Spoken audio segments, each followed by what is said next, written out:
Bonjour tout le monde, aujourd'hui je vous retrouve pour un tuto pour faire un tapis réaliste, c'est-à-dire avec une bordure donc qui est sur les deux côtés et surtout un tapis qui a la forme anatomique du cheval. Donc voilà, vous voyez que le tapis a du coup la partie au niveau du garrot qui est bien remontée comme un vrai tapis avec tous les détails qu'il faut.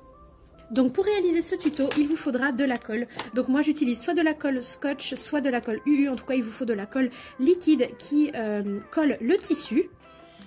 Il vous faut également un ciseau qui coupe bien le tissu et un stylo. Ensuite, il vous faudra du papier pour pouvoir créer les patrons. Donc moi je les ai déjà faits. Je vais simplement vous donner des petites astuces pour pouvoir faire les patrons de la bonne façon. Le mieux c'est d'également avoir une selle, donc soit Schleich, soit une selle que vous avez fait vous-même pour pouvoir faire le patron à la bonne taille. Et également un modèle pour ajuster la taille du tapis à votre cheval. Ensuite pour le tapis concrètement il vous faut du tissu. Donc là moi vous voyez c'est un vieux t-shirt bleu marine que j'ai déjà coupé à plein d'endroits. Donc là moi j'ai l'intention de faire un tapis donc à fond bleu marine avec le contour d'une couleur différente. Donc du tissu. Ensuite, il vous faut également du biais. Donc le biais, c'est quoi? C'est un ruban un peu particulier. Donc vous voyez, c'est un ruban qui est en fait plié en 3 parties. Ça s'achète en magasin de couture. Donc moi, je suis allée à Eurocouture par exemple, mais il existe plein de magasins de couture. Donc là, moi aujourd'hui, je vais utiliser du biais qui est bleu marine avec des petits carreaux. Est-ce que vous allez pouvoir voir? Voilà. Comme ça, donc un Vichy bleu marine. Et vous voyez qu'il en existe vraiment toutes sortes. Et enfin, il vous faudra du fil, donc très fin comme ça. C'est du fil à broder et moi là, je vais utiliser un bleu un peu pastel, mais bleu marine pastel, on va dire. Donc pour faire le patron du tapis, ce que je vous conseille c'est donc de prendre une feuille, un stylo et de vous inspirer de la taille d'une selle. Donc soit une selle Schleich, soit une selle que vous avez fait. Donc là moi comme c'est pour des chevaux collecta, je me base sur une selle Schleich, mais je le fais un petit peu plus grand puisque comme vous le savez j'ai commandé des selles à Fan Schleich. Donc elles seront un petit peu plus grandes. Donc vous voyez je me fie comme ça hop, à peu près à la taille et j'ai rajouté un petit peu de distance ici puisque les selles seront un petit peu plus grandes que celle-ci. Et il faut tout simplement s'inspirer de la forme d'un vrai tapis, un vrai tapis que on plierait en deux comme ça. Et il y a donc la partie arrondie devant, un petit peu moins derrière et évidemment le côté un peu pointu au niveau du garrot du cheval. Donc ça vraiment je n'ai pas de modèle à vous donner à imprimer ou autre, c'est moi qui l'ai fait. Ce que je vous conseille c'est d'en faire plein, de les couper et de regarder à peu près donc sur votre cheval si la taille est adéquate ou non. Ensuite, vous mettez votre patron sur le tissu et avec votre stylo, vous venez tracer les contours du patron que vous avez fait.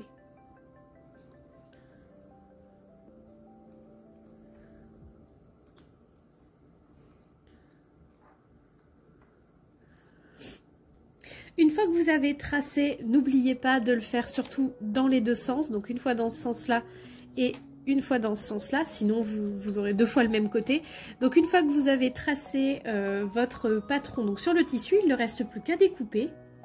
Ensuite, une fois que vous avez découpé donc vos deux morceaux, pour l'instant vous les mettez de côté et vous allez devoir couper le biais, puisque là en fait il est beaucoup trop épais. Normalement vous voyez, on met le tissu en fait au milieu.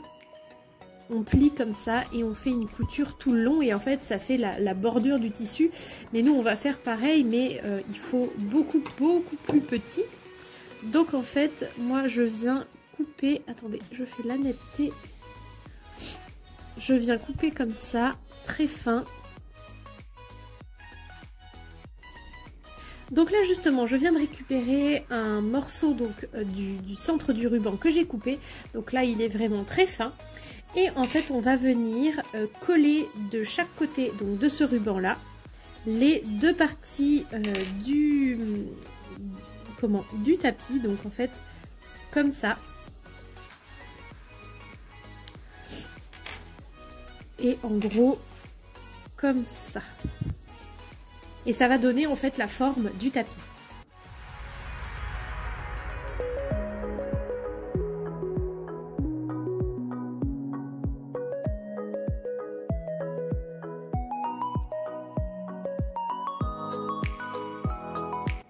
Et donc là en fait on va venir replier sur le dessous du tapis les deux morceaux en fait du coup qui dépassent de chaque côté. Donc celui-là je vais le couper un peu, ça sert à rien qu'il soit aussi long.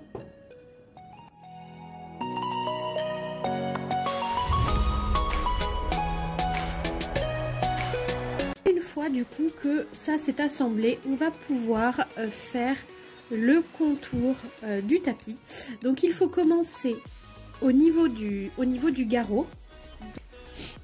Donc on prend le ruban qui est plié en deux. On va venir mettre de la colle sur toute la partie du dessous. Et en fait on va hop, coller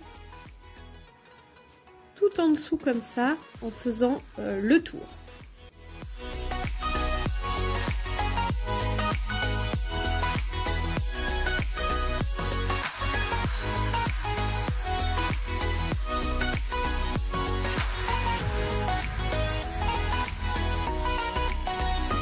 Et donc une fois que vous avez collé donc tout le dessous, vous voyez comme ici, là d'ailleurs c'est pas très bien collé, je vais rajouter un petit peu. Et bien là vous allez pouvoir coller cette fois-ci tout le dessus. Donc cette fois-ci on met de la colle ici et ensuite on plie comme ça le ruban.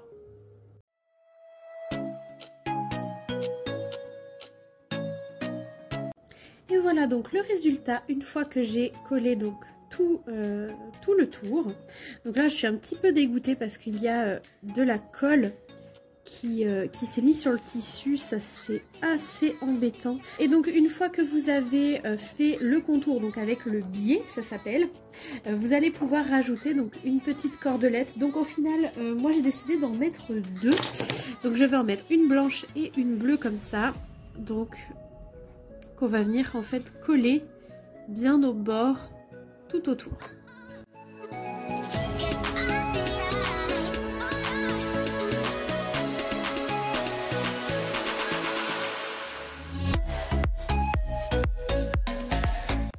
Et voilà ce que ça donne.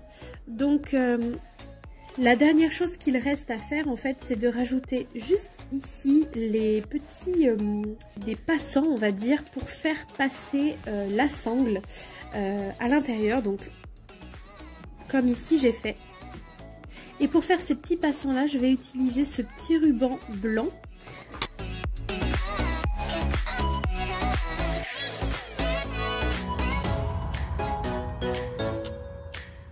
Et voilà, votre tapis est terminé.